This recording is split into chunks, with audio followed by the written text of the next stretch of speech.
Hi, welcome in. This is an original tale-style story and I will let it speak for itself. My parents sold my 11-year-old daughter's antique cello. It was the cello my grandmother gave her. It had been valued at around $87,000.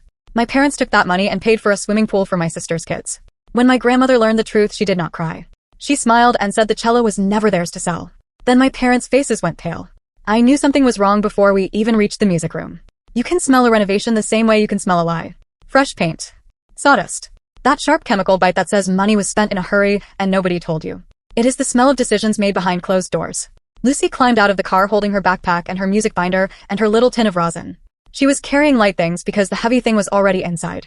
The real cello lived at my parents' house in my grandmother's old music room. Lived. That word mattered more than I understood at the time. Lucy had been excited all day. Not excited like a kid who wants candy. Excited like a kid who has something that belongs to her. She hummed in the car.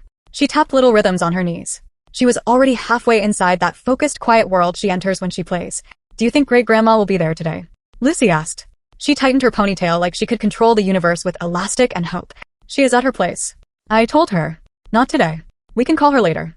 Lucy nodded, but her eyes stayed bright anyway. Like maybe my grandmother would change her mind and come back to the house because she missed the smell of my dad's aftershave and my mom's constant judgment.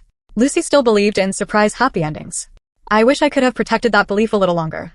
We walked up to the front door. I had a key. Not because I was trusted. Because I was useful. There is a difference. Trust gives you love. Usefulness gives you access codes and errands and polite requests that are really orders. The second I unlocked the door, I heard it. A dull whining sound. Power tools somewhere deeper in the house. And the smell hit hard. Paint and dust and that clean, harsh scent of something new covering something old. Lucy smiled. Are they fixing up the music room? I did not answer right away because my brain was trying to catch up. I had a script in my head for how this visit would go. Walk in. Say hello. Get the cello. Let Lucy practice. Go home. That was the script. But the house smelled like a different script. We stepped inside. A tarp covered the hallway runner like the house was preparing for surgery. Cardboard boxes lined the wall.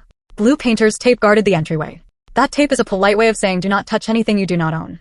Lucy tiptoed as if she was in a museum. Mom. I called. Loud enough to reach whatever part of the house my mother rolled from. No answer. Lucy walked toward the back window and stopped. Whoa. I followed her gaze and my stomach dropped. The backyard looked torn open. Like the earth had been peeled back and rearranged. A big rectangle had been carved out where the grass used to be. Piles of dirt sat in rough mounds. Metal rods stuck up. Stacks of stone pavers weighted like building blocks. It was not finished. But it was obvious. A pool. A full in-ground pool. Because my parents never do anything quietly. If they can show it off, they will. Lucy blinked. Is that for us? There was so much hope in her voice that I hated everyone I shared blood with in that moment. I do not know. I said carefully. Let's get your cello. We walked down the hall toward the music room. That room had always been my grandmother's territory. Even when she lived with my parents. She turned that room into a protected space. It was temperature controlled. A humidifier hummed softly. Old sheet music filled the shelves. There was a lock on a cabinet because my grandmother trusted people exactly as much as they deserved. Lucy loved that room. She used to say it smelled like polish and peppermint tea. I used to say it smelled like boundaries. Like a life where you could say no and have it respected. I pushed the door open. The humidifier was still running. The stand was still there. The chair was still there. But the corner where the cello case always rested was empty. Not moved. Not put away. Not covered. Empty. Lucy did not scream. She did not even inhale. She froze like her body had turned into stone. Then she walked to the corner slowly. Like she was approaching an animal that might bite. She looked down at the carpet. She looked behind the chair. She looked along the baseboard like the cello might have rolled under something, and no one noticed for days. Then she turned to me. Did great-grandma change her mind? Lucy asked. Her voice was small and careful. Like even asking might get her in trouble. My throat tightened. No. I said. Lucy swallowed. Then where is it? She did not sound angry. That would have been easier. She sounded cautious. Like she was trying to ask the right way. Like she was trying to stay lovable while her world shifted. Her fingers touched the edge of the empty stand. She pulled her hand back fast like she had touched a hot stove. Her eyes went glossy but she held the tears in. She nodded once. Too hard. Like she was forcing the moment to behave. I did not answer because I did not know. Not for sure. But I could feel the direction of the truth. The way you can feel thunder before you hear it. I told Lucy to wait in the music room. I needed her not to see my face when I found out. I needed 1 minute to be an adult before I was a mother again. I marched toward the kitchen. My mother was there, of course. She loves being in the kitchen when she wants to look like she is holding the family together. She held a mug in one hand and her phone in the other. Her hair was pulled back in that way that says I have been busy. In my family, busy often means busy avoiding responsibility. My dad sat at the table scrolling on his tablet. Calm. Comfortable. Like a man who believes the world will always make room for him. My sister Rachel perched on a stool sipping something green and expensive looking. She did not look up when I entered. She rarely did. Where is Lucy's cello? I asked. My mother blinked slowly like she could not believe I would bring up something inconvenient during her morning coffee. Good morning to you too, Emily, she said. I stared at her. My dad sighed. What is the problem now? My heart did that awful climb it does when I want to leave my body and find a quieter family. Lucy's cello. I repeated. Where is it? Rachel made a small laugh through her nose without looking up. Oh please. My mother took a sip. Your father handled it. Handled it. That word is a warning sign in my family. It means someone did something big and expects you to accept it with a smile. Handled it how? I asked. My dad finally looked up. We sold it, he said. The room went quiet in a way that felt unnatural. Like the house itself wanted to hear the next sentence. I blinked. You sold it? Yes, my dad said. Like he was explaining taxes. It was valuable. It was just sitting there. Your grandmother was not even using it. It was not hers. I said. It was Lucy's. Rachel finally looked up. She is a child. She said like that erased ownership. Like being young meant you could not have something precious. My mother set her mug down. Emily, do not start. Do not start. I repeated. You sold my daughter's cello. My dad leaned back. It was a family asset. No, I said. It was set aside for Lucy. Grandma was very clear. Rachel leaned forward. And my kids are what? She snapped. Chopped liver. Ben and Olivia were not even in the room and they still managed to be the center of it. That is how it always is with Rachel. She carries her children like crowns and expects everyone to bow. My mother waved a hand toward the backyard. We are doing something nice for the children. The children. I repeated. She said it again like she expected applause. Ben and Olivia deserve space. They deserve a fun summer. They deserve. And Lucy does not. I said. My dad rubbed his forehead like I was exhausting him by existing. Lucy will be fine with a student cello. You can rent one. Plenty of kids do. Lucy will be fine. That sentence is my family's favorite prayer. It means we did what we wanted and we are not dealing with your feelings. My hands shook. I pressed them on the counter and forced them still. Where is it? I asked. Who did you sell it to? My dad shrugged. Some collector. Paid by wire. Quick sale. Of course. My mother's eyes sharpened. And before you get any ideas, you are not telling your grandmother. I stared at her. She does not need stress. My mother said. She is settling in. Professionals are taking care of her. Let her have peace. You mean let you have peace? I said. My dad's expression hardened. Do not make this about you. I laughed once. Sharp. Not amused. It is about my kid. I said. Rachel leaned in with that sweet fake voice she uses when she wants to sound reasonable while being cruel. Emily, honestly, you always act like Lucy is some tragic orphan. She is fine. She has you. The way she said you made it sound like a punishment. I turned and walked back to the music room. Lucy stood in the empty corner like she was waiting for someone to tell her she mattered. That is what broke me. Not the money. Not the betrayal. The sight of my child standing in silence in a room that used to feel safe. I knelt and took her hands. We are going home, I said. Lucy nodded. No argument. No protest. She folded like she had been trained to fold. Like she already knew that fighting in our family only makes the adults angrier. As we left, my mother called after me. Emily, do not call your grandmother. Do you hear me? I did not answer. I did hear her. I just did not care anymore. On the drive home, Lucy stared out the window. I kept my eyes on the road because if I looked at her too long, I might cry and she needed at least one of us to be steady. That night, Lucy practiced on the battered student cello her teacher kept for emergencies. It sounded like a cardboard box with strings. Lucy did not complain. She adjusted her posture. She set her bow. She tried again. Each time the sound came out thin and wrong, she blinked hard like she was holding something inside. I stood in the doorway pretending I was casually watching. Like this was normal. Like my child had not been robbed. Finally, Lucy stopped. She set the bow down carefully. I can still practice, she said. Very careful. It is just harder. I know, I said. Lucy nodded and stared at her hands. Maybe great-grandma did not mean for it to be mine yet. She whispered. Something inside me went very still. Lucy had spent weeks in that music room with my grandmother. Learning from her in a way I could not give. Not because I did not love Lucy. Because love does not automatically come with talent. My grandmother had talent. Lucy has it too. It skipped me like the universe decided not to put all the gifts in one place. My grandmother used to sit beside Lucy and correct her grip with 2 fingers and a look. She would say gentle, strange things like your left hand is talking too loudly. Lucy would giggle and fix it. My grandmother praised her in a way children need. Specific. Honest. Real. Better. That was better. Not the empty kind of praise. Not the kind you say while staring at your phone. With my grandmother, Lucy felt seen in a family where she often had to shrink. In my parents' house, Ben and Olivia could shout and spill juice and run through halls like tiny kings and queens. Everyone called it adorable. They are spirited. They are lively. They are kids being kids. Lucy was expected to be quiet, polite, grateful. If Lucy laughed too loudly, my mother would say, inside voice, sweetheart. with a smile that did not reach her eyes. If Ben yelled, my dad would laugh and say he has lungs on him. If Olivia demanded attention, Rachel would scoop her up like she was famous. If Lucy needed anything, it was treated like an inconvenience. Lucy learned to take up less space the way other kids learn math. My grandmother noticed. She did not always fight my mother because family politics are landmines. But my grandmother did something quieter. She carved out a place where Lucy did not have to apologize for existing. That place was the music room. Storing the cello there made sense. My apartment was small. Sound traveled. Neighbors complained. And that antique instrument was not something you left near a heater and hoped for the best. My grandmother's room was controlled. Protected. The cabinet locked. The humidifier hummed like a promise. My grandmother had also been careful in a way my parents never respected. She had the cello appraised. Photographed. Documented. She once showed me a file and said, this is not just sentimental. It is valuable. People get strange around valuable things. I nodded because yes, they do. I just did not expect people to mean my parents. My grandmother moved out recently into a place my mother described as perfect and safe and peaceful. It might have been fine for my grandmother. It was definitely easier for my mother. The move had been preceded by months of comments about how hard it was and how she needed professional care and how it was not fair to all of us. All of us never included me. Even though I showed up. Even though I visited. Even though I helped. My grandmother did not leave crying. She left with a straight spine and a quiet decision. But once she was gone, the energy in the house shifted. The last set of eyes that mattered had left the room. And my family did what they always do when no one is watching. They took. Lucy went to bed early that night.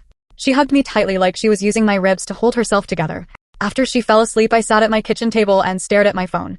I kept hearing my mother's voice. Do not tell your grandmother. Do not upset her. Not protect her feelings. Do not tell her. Like the truth was a weapon and they expected me to keep it hidden for their comfort.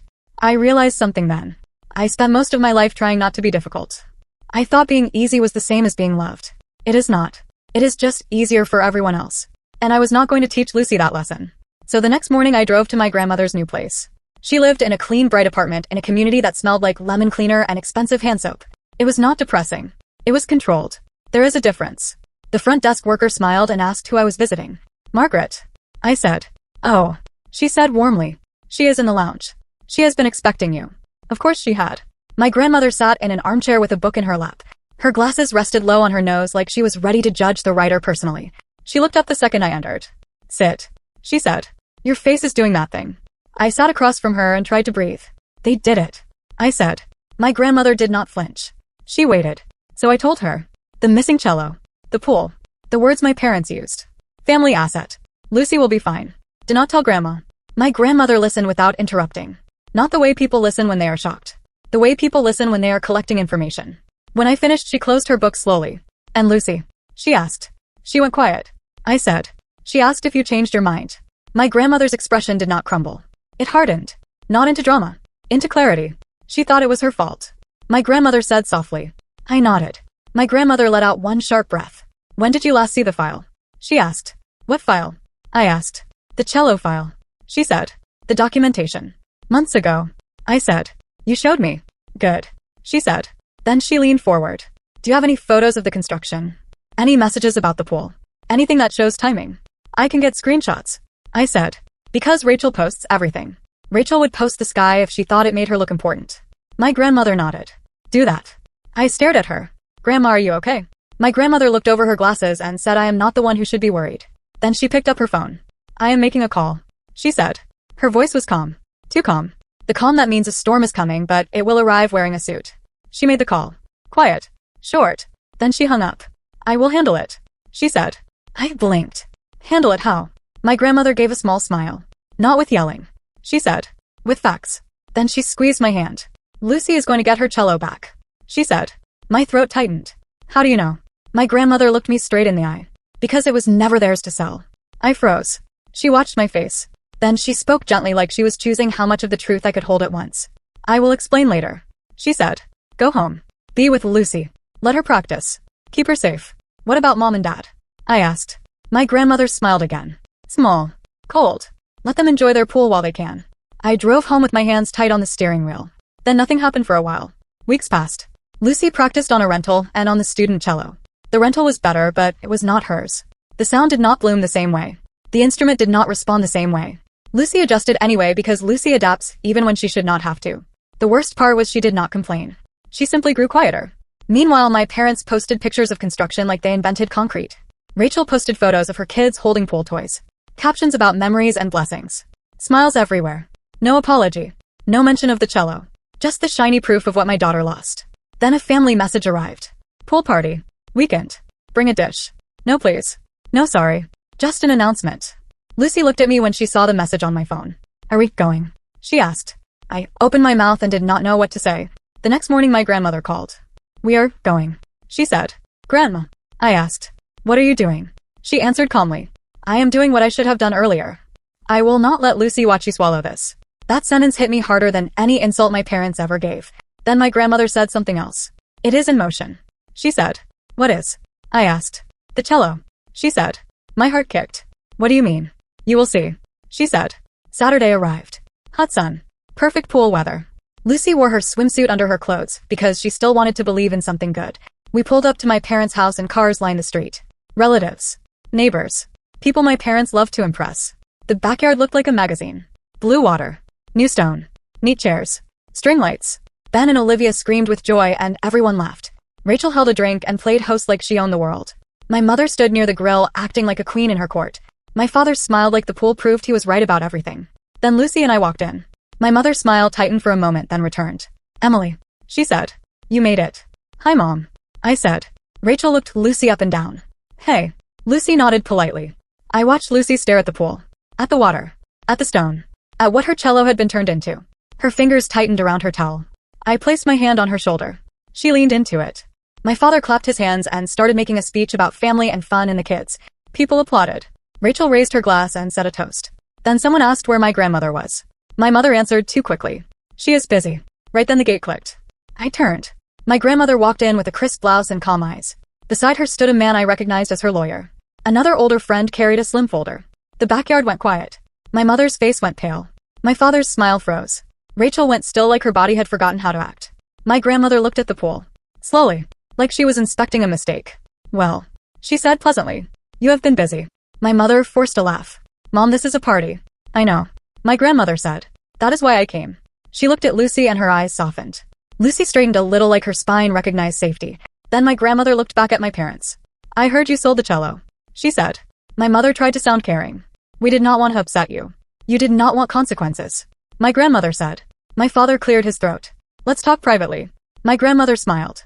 It was not warm. Thomas. She said. You had plenty of private time. A few people shifted uncomfortably. My grandmother faced the crowd. I will not keep you long. She said. I know you came to swim. Rachel snapped that this was insane. My grandmother ignored her. Then she looked straight at my parents and said the line that changed everything. The cello was held in trust for Lucy. Silence. My mother blinked. What?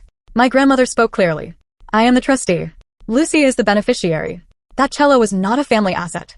It was not yours. My father stared like he could not process it. Rachel went red. You cannot. My grandmother looked at Rachel. I can. She said. Her lawyer opened the folder. He stepped forward with calm professional hands. I documented that instrument. My grandmother continued. Appraisal. Photographs. Identifiers. Insurance. Because people get strange around valuable things. She paused and added quietly. Apparently I am related to some of them. A few nervous laughs broke out then died. My mother's voice shook. We did not know about any trust. Correct. My grandmother said. You did not. My father asked where the cello was. My grandmother smiled. Safe. Lucy gasped softly. My grandmother looked at Lucy. It was recovered this morning. She said. Lucy's eyes filled. My grandmother looked back at my parents. You sold something you did not own. You took the money and put it into this. She gestured toward the pool like it was a stain. Rachel tried again. It was for the kids. Lucy is a kid. My grandmother said. That simple sentence stopped Rachel. Her mouth opened and closed with nothing coming out. The lawyer cleared his throat and held out papers. Notice to vacate. He said. 60 days. My mother stepped back like the paper was poison. My father's face drained. Rachel grabbed her copy like she could tear it and undo reality. My mother whispered that this was her home. My grandmother corrected her. It is the house you live in. She said. The difference in those words was a cliff. My father asked if she was serious. My grandmother said try me. That was it. No screaming. No sobbing show. No begging. Just a boundary made of steel. People in the backyard started gathering their things. They suddenly remembered errands and appointments. Kids were called out of the pool. Drinks were set down half finished. Lucy held my hand and whispered, do I get it back? Yes. My grandmother said. Lucy let out a breath that sounded like relief and grief in the same exhale. Later the cello returned in a hard case. Lucy opened it with my grandmother like it was a ceremony. She touched the wood like it was alive. She hugged my grandmother, so tightly my grandmother closed her eyes for a moment. My parents learned what it means to sell something you do not own. The buyer wanted repayment. Fast. Loud. Without sympathy. The pool that looked like a trophy started to look like a bill. 60 days passed. Rachel tried to distance herself. My parents tried guilt. They tried to blame me. They tried to blame my grandmother. They tried to blame everyone except themselves. My grandmother did not move. When my parents finally left the house, they acted like victims. But the truth is simple. They stole from a child and called it family. Lucy changed after that. She started taking up space again. She laughed louder. She spoke up. She stopped apologizing for wanting what was promised to her. And I changed too. I stopped confusing peace with silence. My grandmother moved back into the house later on her own terms. Not as an inconvenience to be managed. As the person who belonged there. The music room became a sanctuary again. Lucy practiced there with her real cello, and the sound filled the house the way it was meant to. When Lucy auditioned for youth orchestra, she walked in with steady hands and a steadier heart because she had learned something important. When adults try to steal your future and build something shiny for themselves, you do not have to accept it.